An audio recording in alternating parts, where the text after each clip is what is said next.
You spent 40 years working and ended up in a room smaller than my garage, my sister Denise said. Her daughter Kayla laughed and asked whether my landlord charged extra for the folding table. They stood inside my 480 square foot apartment at Harbor Square, measuring my life by empty floor space. Neither knew that I owned all 42 apartments, the courtyard, the laundry building, and the mortgage note resting in my office safe. My name is Nora Bell. I was 67, widowed, and the managing owner of Harbor Square Apartments. I lived in Unit 3 because it was quiet, accessible, and close to the garden. The apartment had one bedroom, one bathroom, a narrow kitchen, and exactly enough room for what I used. Denise remembered the three-bedroom house where my husband Walter and I raised our son. After Walter died, every unused room began to feel like a storage unit for decisions I did not want to make. I sold the house, gave our son the furniture he wanted, donated the rest, and moved into Harbor Square by choice. My family assumed I had downsized because money was tight. I never announced otherwise. Walter and I had spent 31 years buying, repairing, and refinancing small rental buildings. Harbor Square was the last and largest property. After his death, I bought out our minority partner and kept the complex. Our first building contained 6 apartments above a closed bakery. We used savings and a bank loan that required personal guarantees. Walter handled carpentry while I managed leases, bookkeeping, and maintenance calls. For 3 years, nearly every dollar returned to roofs, plumbing, and principal. We did not become wealthy through fast appreciation. One furnace failed during a January freeze. A sewer replacement cost more than our original annual rent roll. 2 tenants lost work in the same month, and we learned that rigid collection could turn a temporary problem into an expensive vacancy. Harbor Square came later. It consisted of 5 low brick buildings around a mature courtyard. The prior owner had maintained appearances while postponing pipes, windows, and drainage. We purchased it for $3,200,000 and completed repairs in stages without emptying the property. The complex was valued near $8,100,000 by the time I moved into Unit 3. Debt remained just under $2 million. My other investments in the property equity placed my net worth above $5 million, but valuation did not make the boilers younger or the roofs free. Living on-site gave me useful knowledge and dangerous access. I noticed exterior lights, trash pickup, noise patterns, and how long the laundry room stayed crowded. I did not access tenant files, enter apartments, or question residents about their payments. A professional manager named Elena Ruiz handled daily operations. The boundary mattered because owners can confuse proximity with permission. My neighbors knew me as Nora from Unit 3. Some knew I attended management meetings, but most assumed I was a resident representative. The ownership company was Bell Harbor Residential, a name posted on every lease and public filing. I had not designed the arrangement to trick anyone. Walter's surname and mine were common, and tenants rarely searched company records. When asked directly about my work, I said I managed property investments. Family members heard that phrase and imagined a modest retirement account. Denise visited after I hosted our mother's birthday lunch. 6 people fit around the folding table when I extended it. Kayla placed her handbag on my bed because there was no spare room. They treated each adjustment as evidence that I had fallen behind. "You should let us help you find somewhere respectable," Denise said. "This is respectable," I replied. Kayla opened the courtyard door and looked at the brick walk. "It is cute for a rental." I asked what made a rental less respectable than a larger house. Denise said she only meant that I deserved ownership. I almost told her then. Instead, I said ownership and comfort were not always the same question. My silence had several motives. I disliked bragging. I also enjoyed avoiding requests for money. Denise's husband had retired with more debt than expected, and Kayla wanted to buy a condominium beyond her current approval range. Once relatives assign wealth a number, every boundary can look like rejection. The week after the lunch, Harbor Square's annual inspection identified deterioration beneath 8 exterior balconies. No collapse was imminent, but the engineer recommended replacing all balcony connections within 12 months. The work would cost an estimated $840,000 and require temporary access limits. The reserve account covered more than half. Insurance proceeds did not apply because the deterioration was gradual. I could contribute cash, refinance, phase the work, or increase rents more sharply. Every option affected tenants or future risk. Elena and I chose a two-phase plan funded by reserves, a modest credit line, and renewal increases capped at 3.5%. Units already near our target rent received smaller increases. Tenants whose balconies closed received temporary storage and a monthly amenity credit. The first notice was too technical. Residents understood the schedule, but not why all connections needed replacement when only 8 showed visible damage. A tenant committee requested a meeting. I agreed to attend as owner rather than sitting quietly among neighbors. Before that meeting, Denise called to complain about my landlord. She had visited when survey markings appeared and assumed management was preparing luxury renovations. She said the owner would probably raise my rent and push me out. The irony was uncomfortable because displacement was exactly what our financing plan tried to avoid. I told her the project concerned safety, not luxury. She asked how I knew. I said I had read the engineering report. Nora, tenants should not have to become construction experts, she replied. She was partly right. Clear communication belonged to management, not residents decoding reports. I asked Elena to add photographs, plain language explanations, the funding plan, and a contact for accessibility requests. At the tenant meeting, 70 people filled the community room. Elena introduced the engineer and property manager.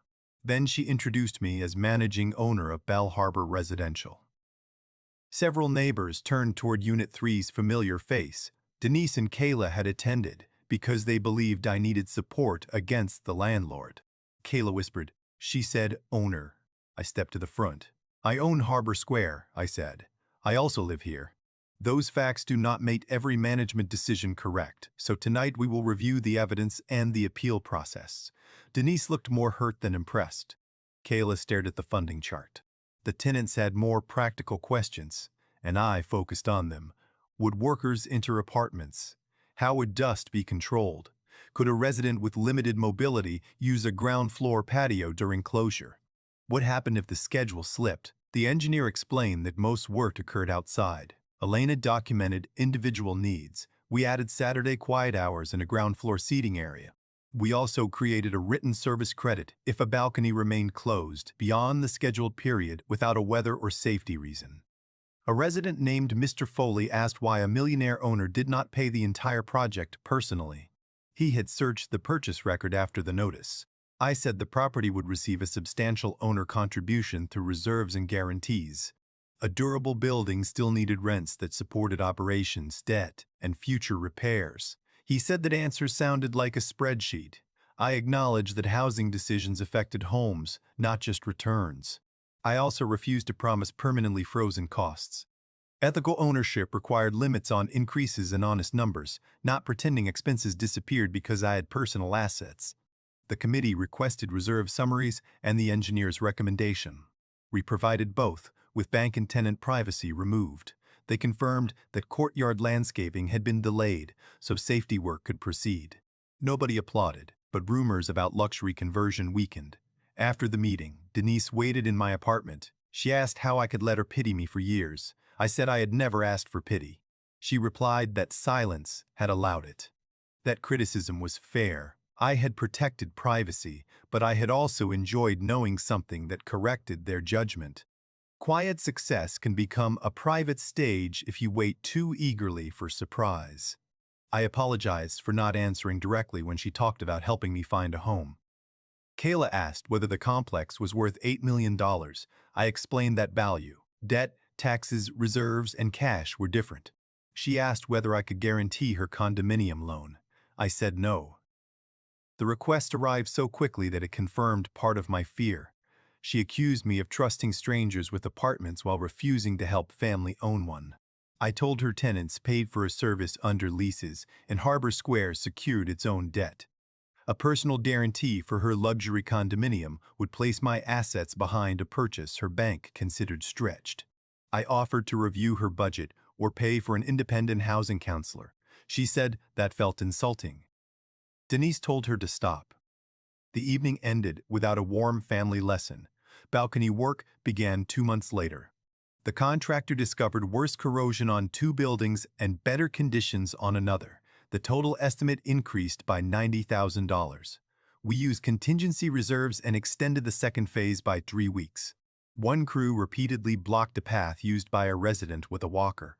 Elena issued a correction, then replaced the site supervisor when the problem returned. Owning the complex did not make me capable of supervising every worker. It made me responsible for hiring people who enforced the plan. I watched construction from my courtyard window, but I reported concerns through the same maintenance system as tenants. That created a record and prevented workers from receiving contradictory instructions. The temptation to step outside and command was strongest when restraint mattered most. Mr. Foley submitted 3 complaints. 2 were valid: early drilling and uncovered materials. 1 demanded refund of all rent during balcony closure, which the lease and service plan did not support. We corrected the first 2 and denied the third in writing. Respect did not require agreeing with every remedy. The first phase finished 4 days late. Weather explained 2 days, but a delivery error caused the rest. The service credit rule applied to affected units for 2 days. Management issued credits automatically instead of making residents request them. Denise visited during the project without commenting on my apartment size. She brought lunch and asked how Walter and I had started. I showed her the old bakery building ledger, including a month when our checking balance fell below $2,000. She had assumed Walter's contracting wages supported everything. I explained my role in financing, leasing, and controls. Family stories often assign visible labor to men and invisible administration to women. My silence had hidden my own work as much as my wealth. We also discussed her debt. She and her husband had used home equity for travel and helped 2 adult children. They were not destitute, but rising payments frightened her. I offered no bailout. I helped them find a fiduciary advisor and later gave them a one-time gift within a plan shared equally with my son. The gift did not repair everything. Denise still believed I could have told her sooner. I still believed she should not have mocked a home before understanding the person's choice. We learned to hold both truths without converting every dinner into an accounting. Kayla did not buy the luxury condominium. The counselor showed that association fees and an adjustable loan would leave little reserve. She rented a smaller place for another year and increased savings. She did not thank me immediately, and I did not require gratitude. Harbor Square completed the second balcony phase within the revised budget. The new connections carried a 20-year warranty and scheduled inspections. The courtyard remained plain. No marble lobby appeared, and no resident was displaced for the project. The following year, insurance increased 12%. We reviewed bids, improved water sensors, and adjusted deductibles. Rents rose again within the published cap. 3 households received hardship payment plans. 1 resident moved to care for family, and the vacancy was renovated without changing the floor plan. I remained in Unit 3. Some tenants asked why I did not occupy the largest apartment. The largest unit housed a family of 5 and produced fair rent. Moving them so I could display success would have turned ownership into vanity. My apartment also supported how I lived. I could clean it in an hour. The garden served as my outdoor room. The community room hosted larger meals. I traveled without worrying about an empty house. Smallness removed obligations I no longer wanted. I did make one change. I replaced the folding table with a round, drop-leaf table Walter had built for our first apartment. It fit the wall and opened for 6 people. The object held history without requiring an extra room to prove it mattered. The tenant committee became permanent. It reviewed major project communication, not private finances or individual leases. Members challenged laundry hours, package security, and tree maintenance. Sometimes their proposals cost money. Sometimes they saved it by identifying problems before damage. Its first major test involved package theft. Elena proposed electronic lockers with a monthly technology fee. Residents disliked paying for a problem caused partly by weak entry control. The committee requested camera placement, lighting improvements, and delivery procedures before new equipment. Their sequence made sense. We improved the entrance lights, repaired a door closer, and created a secure delivery room in an unused office. Theft reports fell without adding a resident fee. The lockers remained an option if conditions changed. Listening had protected both tenants and the budget. Another issue concerned the courtyard trees. An arborist found root damage near a walkway and recommended removing 2 mature maples. Residents suspected management wanted more parking. I published the report and commissioned a second opinion. One tree could be preserved through root zone protection, the other posed a real risk. We removed only the unsafe tree and planted 2 smaller native trees away from utilities. The decision cost slightly more than immediate removal of both. It also demonstrated that evidence could change part of an owner's first plan without making the original concern dishonest. Living at Harbor Square meant I experienced the construction noise and delivery problems directly, but I refused to describe that as sharing every tenant's burden.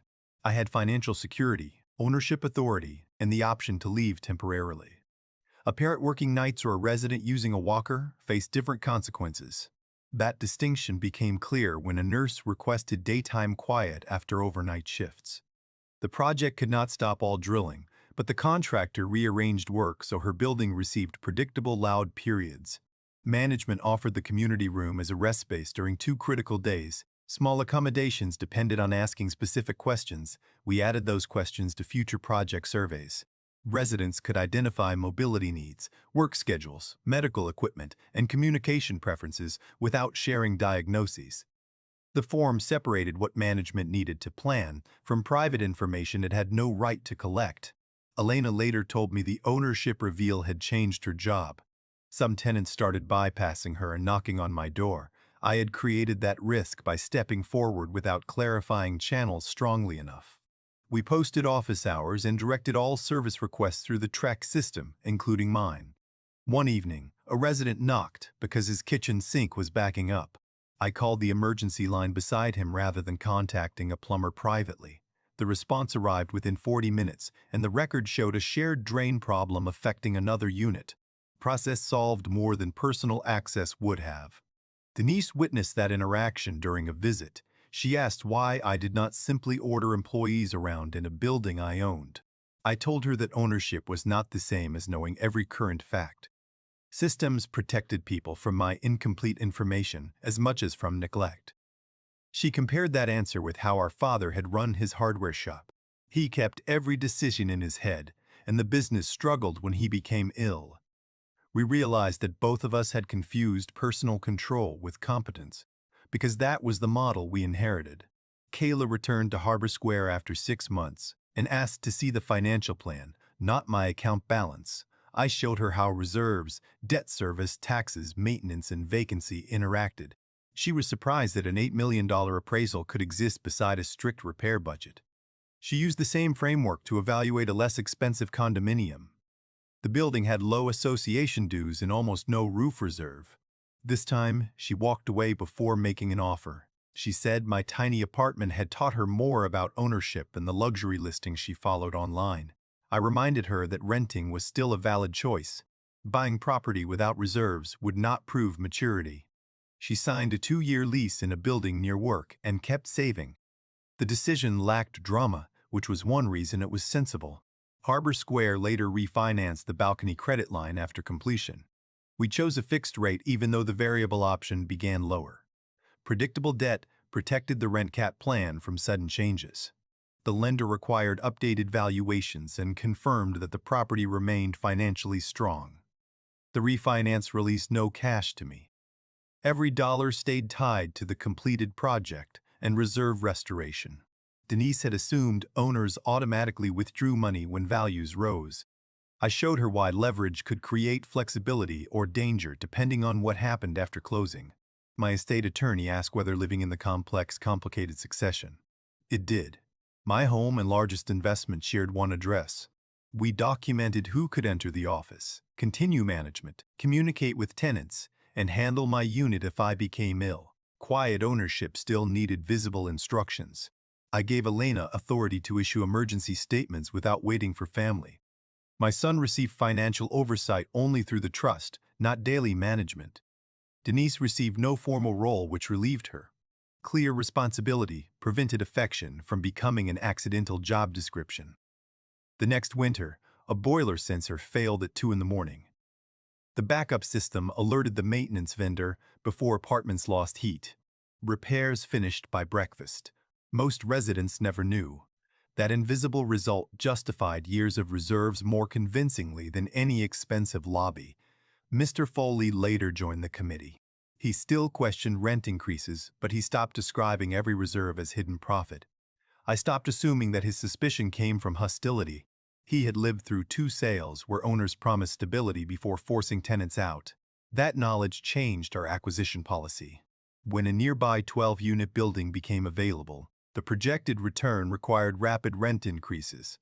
I declined. Owning one complex responsibly did not obligate me to buy every property, and growth was not proof of virtue. My son asked whether Harper Square would become his inheritance. I told him the estate plan allowed professional management and gave him options, not an assignment. He had his own career. Wealth should create choices without turning property into a family test. The trust allowed him to keep the complex, sell it under appraisal safeguards, or appoint an experienced operator. Tenants would receive notice of any control change and existing leases would remain enforceable. My death should not turn their homes into an improvised family auction. I also funded a 6-month operating reserve outside routine property accounts. That money could cover management, insurance, and urgent repairs while the estate transferred authority. Wealth planning mattered most during periods when nobody felt ready to make decisions.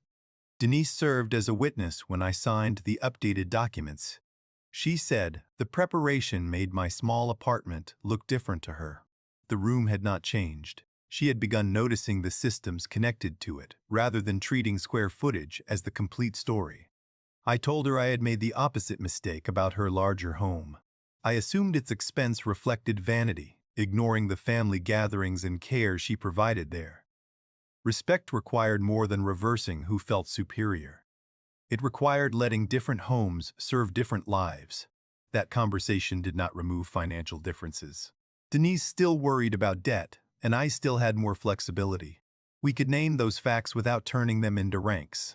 I helped when help fit a clear plan, and I said no when a request converted my caution into an insult. Harbor Square's annual report later showed stable occupancy, restored reserves, and fewer emergency maintenance calls. Those numbers mattered, but resident survey comments mattered too. People reported clearer notices and better response tracking. A successful year combined financial durability with homes that functioned more reliably. I also updated disclosure documents so residents clearly saw the human owners behind Bell Harbor Residential. The letter named me, Elena's role, the emergency process, and limits on owner access.